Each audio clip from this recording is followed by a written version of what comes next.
जिनसे फ्रॉड हुए उनके वकला भी यहाँ पे मौजूद हैं, उनसे भी हम जानेंगे और इसके साथ ही हम उन जो मुतासरीन हैं उन लोगों से भी हम जानते हैं। सबसे पहले आप बताएंगे कि किस तरह से ये फ्रॉड हुआ, कितने अरसे में हुआ और उनका तरीक़ाकार क्या था और अब क्या प्रोग्रेस है। देखिए, सबसे पहले तो ये है कि ये लोगों की जो मतलब तरीक़ाकार था ना लूटने का, ये बहुत ही टेक्निकल था। पहले तो एतमाद में लिया इन्होंने और फिर उसके बाद वापस भी दिया, 1-2 माह इन्होंने रिटर्न भी किया। उसके बाद इन्होंने जब तकाज़ा किया तो फिर वो थोड़े का नहीं किया, फिर इन्होंने बहुत ज़्यादा का किया। आपकी मजमूई तौर पर कितनी इन्वेस्टमेंट? मेरी टोटल इन्वेस्टमेंट जो है वो 3 करोड़ 41 लाख रुपए है। कैसे आपने ये 3 करोड़ कहाँ से ली जाती? ये लोगों से इकट्ठा किया, मेरे अपने भी थे, मेरा कपड़े का कारोबार था बहुत अच्छे लेवल पे और एम्ब्रॉयडरी की मशीनें भी मेरी अपनी थी। उसके अलावा आप तो फंस गए, अब लोग भी आपसे मेरे अपने रिलेटिव्स हैं, मेरे अपने सगे भाई हैं, वो सारे परेशान हैं। दोस्त हैं बहुत अच्छे अच्छे इन्वेस्टर हैं जो जिनसे मैंने ली इन्वेस्टमेंट। लोग तो हम पे एतमाद तो करते थे ना, हम बिजनेसमैन थे, लेकिन इन्होंने हमारा सारा कुछ ही बर्बाद कर दिया है। सारा कुछ बर्बाद हो गया। आपका कितना पैसा गया है और अब क्या मुतालबा है? सर, मेरा हुकूमत पाकिस्तान से मुतालबा है, बड़े बड़े जितने भी अदारे हैं उनसे कि हमारा वापसी कराई जाए पैसे की। आपका कितना पैसा? मेरा 2.25 करोड़ रुपये है सर। ये मुख्तलिफ औकात में इन्होंने लिए है। किस तरह से वो पैसे ये हमारा पैसा सारा मतीन के थ्रू गया है। मतीन हमारा हमसाया था, उसने कहा बहुत अच्छा बिज़नेस है हमारा, टफ टाइल का कारोबार है, कुछ प्रॉपर्टी का कारोबार उन्होंने बताया था, कॉलोनियाँ वगैरह काटते थे, उस बिना पे इन्होंने हमारे से पैसे लिए थे।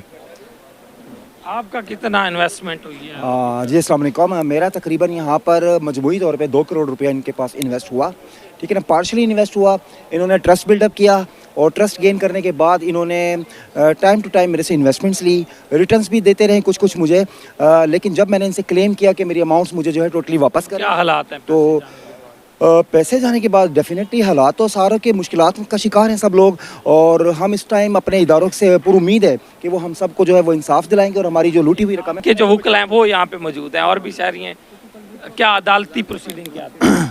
सर, आज जो है ना वो रिमांड के लिए इन 3 मुल्ज़मान को पेश किया गया था ऑनरेबल सीनियर कोर्ट जज साहब की जो है ना वो कोर्ट में। इसमें जो है ना वो बेसिक इशू ये है कि वीनस ग्रुप ऑफ कंपनीज़ का एक जो है ना वो इन्होंने सेटअप बनाया था फेक, और इसको बाकायदा रजिस्टर्ड कराया, और उसमें जो है ना वो इन्होंने डायरेक्टर भी अपने रखे, और उन डायरेक्टर्स का ये काम था कि वो मुख्तलिफ लोगों को इंटाइस करके उनको यकीन दहानी करा के कि हम आपको प्रॉफिट भी देंगे और बाकी आपका जो है ना वो सरमाया हमारे पास महफूज रहेगा।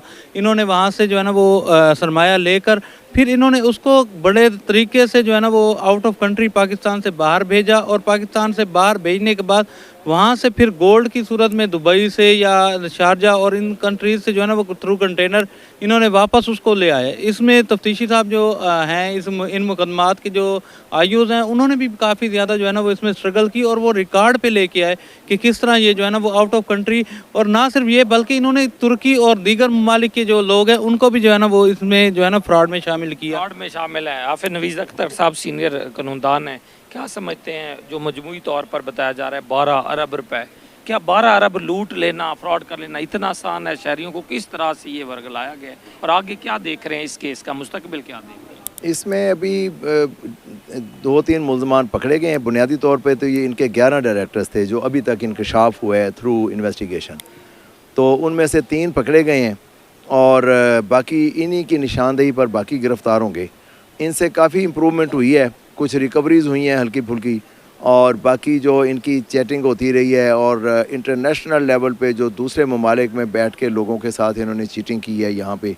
तो पैसा लेते थे, कैसे भिजवाते थे? वो पैसे हुंडी के ज़रिए भेजते थे या गैर कानूनी तौर पे जैसे भी हो सकता था, फिर वहाँ से ये गोल्ड मंगवाते थे, वो कंटेनर्स के ज़रिए यहाँ पे आता था, और इस तरह ये कर करके तो जनाब इन्होंने ख़ुद को तो इंतहा का हाइट पे चले गए हैं। ये बेचारे हमारे वाले जो मुतासरीन हैं इनकी हालत ये हुई पड़ी है कि ज़ब्बू आली का शिकार है। अब मेरा तो ये भी रिक्वेस्ट है कि FIA तो अपने लेवल पे सब कुछ कर ही रहा है कि हुकूमत पाकिस्तान को चाहिए कि हंगामी बुनियादों पे इस पर थोड़ा सा तवज्जो दे, और इन लोगों के जिनके चूल्हे बुझ चुके हैं बिल्कुल और इतने मुतासर हो चुके हैं घर में, इनका वापसी का इनके लोगों के पास किराया नहीं है।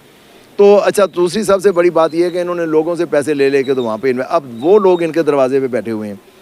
इनका जो फ्रॉड है वो तो जनाब पैसा इन लोगों के पास अभी तक है, FIA ने पकड़ा हुआ है, बाकी डीप चले जा चुके हैं। और इनमें से जो मुलज़म पकड़ा गया सबसे पहले वो भी दूसरे मुल्क में जाने लगा था तो एयरपोर्ट से पकड़ा गया है।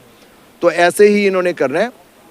तो मेरी मुझे ये बताएं कि ये फ्रॉड जब हो रहा था उस वक्त इदारे कहाँ थे और क्या इस तरह के फ्रॉड और भी हो रहे होंगे? क्या फ्रॉड होने के बाद जो है कानून हरकत में आएगा? कवानीन क्या कहते हैं? देखें जी, हमारे यहाँ पे बहुत सारे इदारे हैं खुफिया मालूमात लेने वाले, और उन्हीं की वजह से ही हमारा निज़ाम सारा डिसिप्लिन बरकरार है। मैं इस बात से हैरान हूँ कि किसी भी इदारे ने नोटिस नहीं लिया जब ये इब्तदाई तौर पे आए थे। और बड़ी पॉपुलेटेड एरिया में इनके ऑफिसेज थे, शाहरुख आलम में और इधर उधर। वो ये कोई खुफिया बात नहीं थी। वापडा टाउन में पोश एरिया में जाके ये बैठते थे। ये रजिस्टर्ड कंपनी है। ये इन्होंने वीनस के नाम पे रजिस्टर्ड कंपनी बनाई हुई है। 11 उसके डायरेक्टर्स हैं। आज का जो जिनका इंकशाफ हुआ आज के दिन तक, आगे क्या होता है अभी इन्वेस्टिगेशन। वक्त तक कितने मुकदमा दर्ज हो चुके हैं? अभी जनाब मुकदमा 6-7 हो चुके हैं और अभी 62-63 एप्लीकेशंस हैं जिन पर इंक्वायरी चल रही है।